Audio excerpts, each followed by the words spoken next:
Buenas noches, chicos. Vamos a hablar un poco sobre el tema de disoluciones químicas. En este caso es un poco de lo que ya hemos hablado en el aula. Entonces, para empezar, lo primero es hacer un breve repaso y que recordemos la composición de la materia como tal. Recordar que la materia se divide en compuestos puros y mezclas. Recordar que los compuestos puros, ¿verdad?, son los elementos y los compuestos. Las mezclas como tal, vamos a contar con mezclas homogéneas, heterogéneas y coloides. Recordando que las heterogéneas es donde yo puedo determinar o observar las dos fases y en la homogénea yo no puedo observar las dos fases. Muy bien, eso es un breve repaso. Ahora, ¿qué es una disolución química? Una disolución química es una mezcla homogénea constituida por dos o más componentes, soluciones o disoluciones.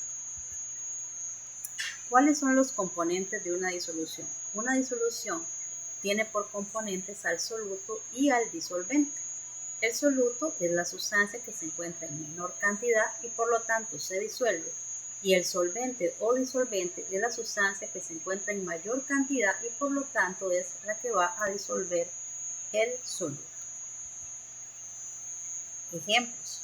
Nosotros podemos tener diferentes tipos de disoluciones, no solo la disolución líquido o un sólido en un líquido, sino que podemos tener disoluciones sólidas, líquidas y gaseosas. ¿Qué quiere decir esto?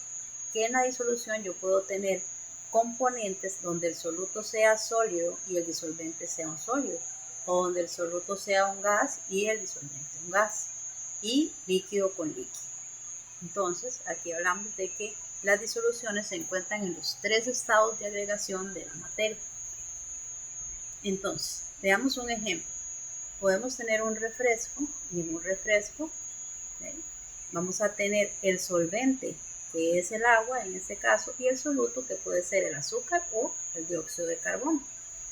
Luego, en una solución gaseosa podemos tener que el solvente es el nitrógeno y el soluto va a ser el oxígeno, ¿ok? O también puede ser el CH4. En una disolución o solución sólida podemos tener ejemplo la soldadura en base a lo que es el cromo, como lo vemos en química.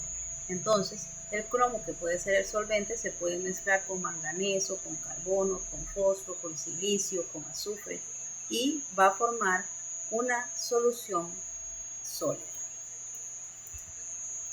Ahora, cuando hablamos de una solución, es importante entender que en este caso nosotros vamos a tener una mezcla homogénea de dos o más sustancias, donde vamos a tener el soluto que se encuentra disperso en el disolvente. Entonces, a esa relación entre la cantidad de soluto y de solvente, que nosotros llamamos concentración, y se puede expresar en diferentes unidades. ¿Qué quiere decir? Que puedo hablar de gramos, puedo hablar de litros, mililitros, kilogramos, puedo expresarlo en diferentes formas.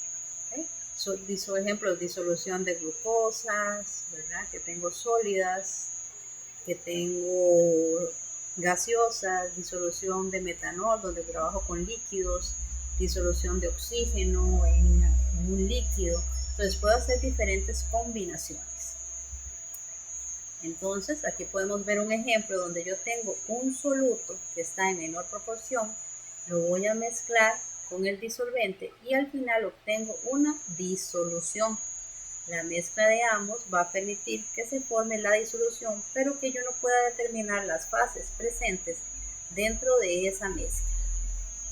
Este proceso, ¿qué pasa en el proceso de disolución? Cuando un sólido se disuelve en un líquido, las partículas, como las vemos aquí, que lo forman quedan libres.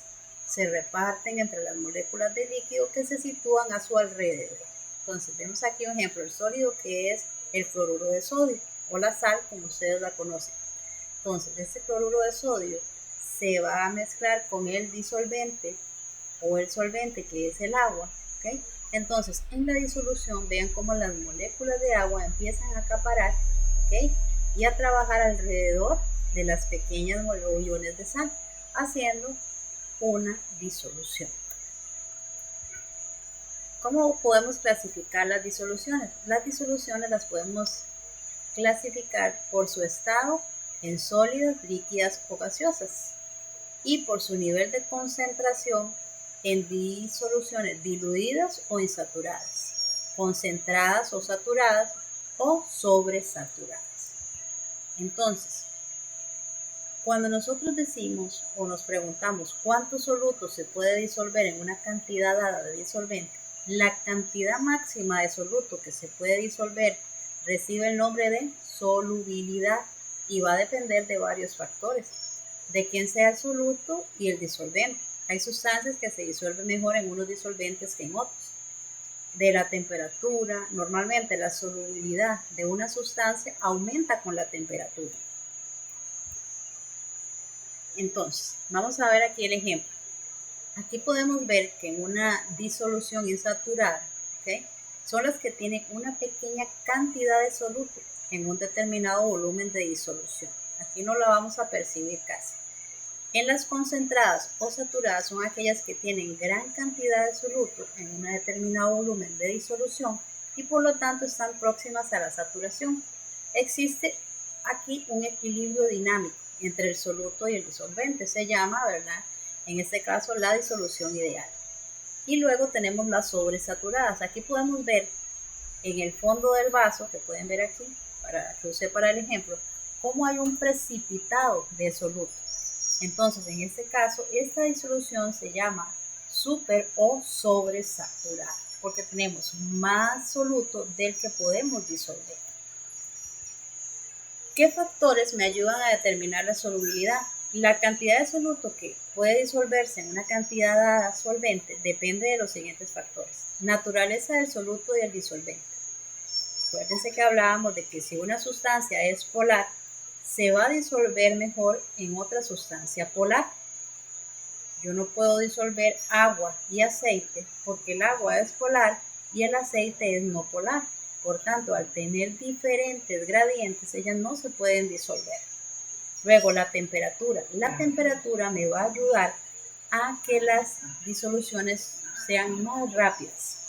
Si yo aumento la temperatura va a ayudar a que la disolución sea más sencilla de hacer, especialmente cuando hablo de sólidos en líquidos. Va a aumentar esa solubilidad. El estado de subdivisión se refiere al tamaño de las partículas. Entre más pequeña la partícula es más fácil de disolver que una partícula más grande. Y la presión, que también interviene como un factor que va a determinar la solubilidad. La presión, eso sí, siempre tiene que ver más con los gases. Muy bien, vamos a verlo aquí. La temperatura y el efecto en la solubilidad. Al aumentar la temperatura, vean aquí en este gráfico que yo les estoy presentando en la pantalla, aquí tengo diferentes sustancias, nitrato de plata, ¿ok? Tengo nitrato de sodio, tengo nitrato de potasio, cloruro de potasio, cloruro de sodio. Vean cómo a medida que yo aumento la temperatura, estas sustancias aumentan su solubilidad. ¿Por qué? Porque va a facilitar el proceso de disolución del soluto. Entonces, aquí yo puedo ver cómo lo favorece. A medida que yo aumento, vean aquí en el caso del agua y la sal, esta parte que va aquí en rojo, vean cómo cuesta más porque la temperatura es muy baja. Entonces, me va a costar mucho disolver sal en agua muy fría. Pero si esa agua ya alcanza una temperatura un poco más alta, va a ser más fácil el proceso de disolución. Temperatura y efecto en la solubilidad en un gas. Aquí vamos a hablar de que esto es distinto.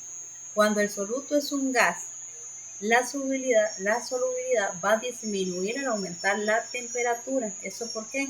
Porque el gas escapa del líquido y disminuye la solubilidad. Lo que hablábamos ahora en la clase sobre los refrescos como la Coca-Cola. ¿Qué pasaba cuando yo quitaba la tapita, verdad? Cuando yo quito la tapa, ¿verdad?, el gas escapa del líquido y entonces va a disminuir la solubilidad. Por eso con el tiempo, si guardo el fresco, va a ser más insípido o más dulce. Muy bien.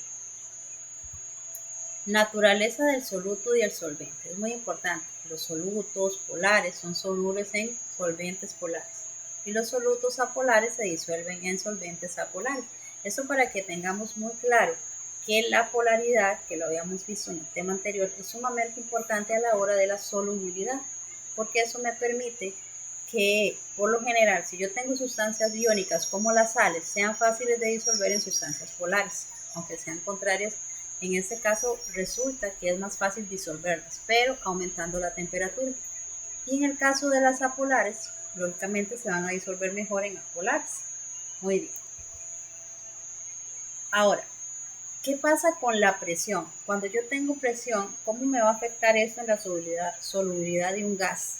Aquí cambia. Vean que en la temperatura, ya hablamos de cómo se comporta el gas. Ahora, el factor presión es apreciable en disoluciones que tienen un soluto en estado gaseoso, en las que aumenta la solubilidad del soluto proporcionalmente al incremento de la presión. Entonces, si yo incremento la presión, la solubilidad se va a incrementar. Entonces, a mayor presión, como en este caso, el refresco con tapa, ¿verdad? Y a menor presión sin tapa es cuando, ¿qué va a pasar aquí? Si yo tengo la presión, se incrementa, pero si yo elimino la presión, se va a disminuir. Entonces aquí tenemos que tener esto, comprenderlo bien. Entonces, lo volvemos a repetir, que en este caso, si yo tengo un soluto que está en estado gaseoso, en las que aumenta la solubilidad del soluto proporcionalmente al incremento de la presión aplicada. Entonces, si incremento, aumento la presión, la solubilidad va a ser mucho mejor. Factores que afectan la solubilidad: el estado de agregación o subdivisión. Recuerden que hablábamos del azúcar. Si yo tengo un cubo de azúcar y tengo azúcar granulada, ¿cuál se va a disolver de forma más rápida? Hemos hablado que en este caso el azúcar granulada, porque tiene un grado de subdivisión menor. Entonces, es importante eso para las sustancias sólidas. Mientras más fino se encuentre el sólido, mayor será la superficie de contacto y es más fácil de disolver. ¿Qué factores me pueden afectar la velocidad de la disolución? El tamaño de la partícula, ya habíamos hablado de esto, la velocidad de agitación, ¿okay?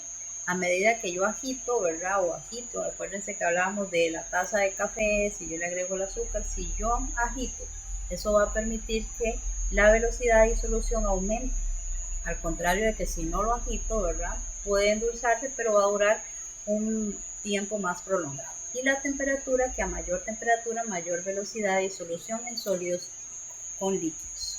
¿Okay? Luego tenemos las propiedades coligativas. Las propiedades coligativas son características de una solución que depende de la relación entre el número de partículas de soluto y las de disolvente. Entonces, disminución del punto de congelación, presión osmótica, elevación del punto de ebullición y la disminución de la presión de vapor son las 4 propiedades coligativas que tienen las disoluciones. ¿Okay? Eso sería todo lo que necesitamos, digamos, para ver el primer tema. Para la próxima clase les voy a estar explicando lo que tiene que ver con las unidades de concentración. Muy buenas noches.